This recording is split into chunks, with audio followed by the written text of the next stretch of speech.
Vous savez, l'histoire de l'art, c'est plein de mystères, des trucs qui parfois défient complètement la logique. Et aujourd'hui, on va plonger dans une affaire finlandaise, mais vraiment, vraiment bizarre. C'est l'histoire d'œuvres d'art, soi-disant inestimables, qui sont apparues comme par magie, là où personne, mais alors personne ne s'y attendait. Alors, pour commencer, regardez bien cette image. Bon, à première vue, on se dit, c'est juste un vieux mur, un peu abîmé, rien de spécial, hein. Mais regardez de plus près. Vraiment, essayez de vous concentrer dessus. Alors, qu'est-ce qu'on voit? Une simple surface un peu aléatoire? Un jeu d'ombre, de lumière? Ou est-ce que, petit à petit, il y a quelque chose qui commence à se dessiner? Et là, attention, c'est ça que l'artiste finlandais Nikolai Kallio, lui, a vu. Un visage qu'il pensait être un chef-d'œuvre médiéval complètement perdu. Et cette découverte, eh bien, elle va déclencher une polémique nationale qui va durer des dizaines d'années. Bon, pour bien comprendre comment une simple vision a pu mettre le feu aux poudres, il faut qu'on revienne un peu en arrière. On commence avec la première partie, les peintures fantômes de Finlande. Alors l'histoire de base, elle est à la fois simple et complètement folle. On est dans les années 40 et voilà qu'un artiste, un type respecté, se met à découvrir des peintures anciennes, soi-disant d'une valeur inestimable, cachées dans les murs de bâtiments tout à fait normaux. Pas des châteaux, pas des églises, non, des maisons lambda. Au début, c'est l'euphorie, mais très vite, le doute commence à s'installer. Et c'est là que ça devient intéressant. On va voir comment ces découvertes se sont transformées en une vraie guerre d'experts. C'est la fameuse controverse de l'image de Surku. L'élément clé au cœur de tout ça, c'est le bonhomme en question, Nikolai Kallio. Ce n'était pas un illuminé, pas du tout un charlatan.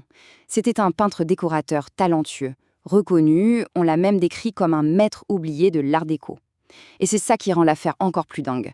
Pourquoi un artiste aussi établi se serait-il lancé dans une histoire pareille? Et cette chronologie, elle montre bien que ce n'est pas une petite affaire. Ça commence en 38, ça explose vraiment en 40 à Turku, et en 47, ça devient carrément une affaire d'État. Imaginez, pendant plus de 20 ans, toute la Finlande s'est déchirée sur cette histoire. Il y a eu des comités d'experts, des articles de presse, même des scanners infrarouges. Et le plus fou, c'est que même quand on a démoli la maison, en 65, le mystère, lui, a survécu. Et là, on le voit, Nikolai Kallio en personne en train d'examiner une de ses découvertes. Et on voit bien que ce ne sont pas de simples petits croquis, c'est une œuvre immense. On sent tout le sérieux, toute la conviction du personnage. Écoutez bien cette citation de lui, de 1946, elle dit tout. « Je serais brûlé comme un sorcier si nous vivions à l'époque médiévale. Une histoire jusqu'alors inconnue sera révélée. » C'est incroyable, le type se voyait vraiment comme un visionnaire, un persécuté, celui qui allait révéler une vérité cachée. Il y croyait dur comme fer, au point de se comparer aux sorcières. Il était persuadé, mais vraiment persuadé, de réécrire l'histoire de son pays.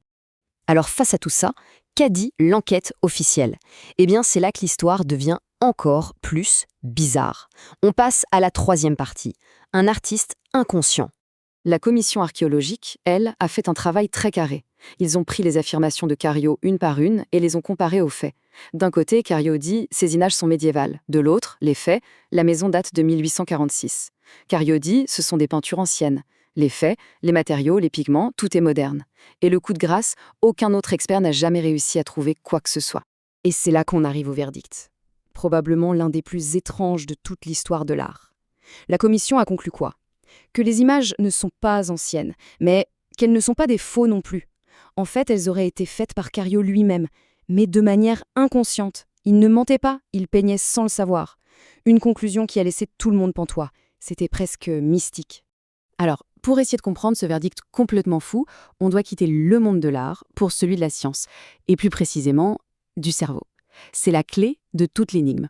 On va parler de l'œil de l'esprit et d'un phénomène qu'on appelle la pareidolie. La pareidolie, c'est un mot un peu compliqué pour un truc qu'on a tous déjà vécu. C'est quand on voit un visage dans un nuage ou un animal dans les taches d'un mur. C'est notre cerveau qui est une machine à reconnaître des formes et qui essaye de mettre de l'ordre dans le désordre. Et il y a une explication scientifique à ça. On a une partie du cerveau, l'aire fusiforme des visages, qui est tellement programmée pour trouver des visages qu'elle en voit partout, même là où il n'y en a pas. En plus, notre cerveau ne fait pas que recevoir des images, il anticipe, il devine ce qu'il va voir en se basant sur notre mémoire, il projette des choses. Et le plus intéressant dans notre histoire, c'est qu'on a remarqué que les gens très créatifs, eh bien, ils ont une tendance encore plus forte à la pareidolie. Et d'ailleurs, ce n'est pas une idée si nouvelle que ça. Léonard de Vinci lui-même, il y a plus de 500 ans, disait à ses élèves de regarder les taches sur les vieux murs pour y trouver l'inspiration, pour y voir des batailles, des visages. Il avait déjà tout compris de manière intuitive sur ce pouvoir incroyable de notre esprit. Bon, maintenant qu'on a cette clé de lecture en tête, on peut retourner en Finlande et peut-être, enfin, résoudre ce mystère vieux de presque un siècle. Alors reprenons les pièces du puzzle. L'énigme, c'était comment les images pouvaient-elles n'être ni anciennes ni des faux? La solution de la pareidolie.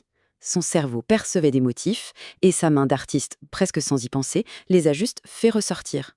Pourquoi personne d'autre ne voyait la même chose?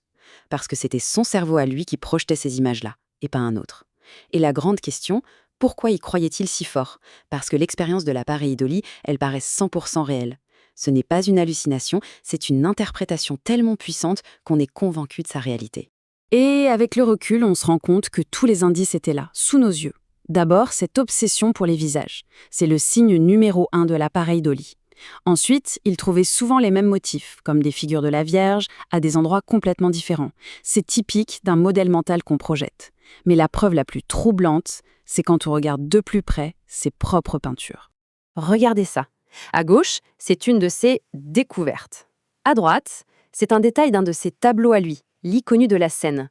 La ressemblance, elle est frappante, non? C'est la preuve que son cerveau ne voyait pas juste des formes au hasard, il projetait des images qui étaient déjà dans sa tête, issues de son propre travail, de sa propre mémoire d'artiste. Au final, la conclusion est assez fascinante. Nicolae Carriero n'était pas un faussaire.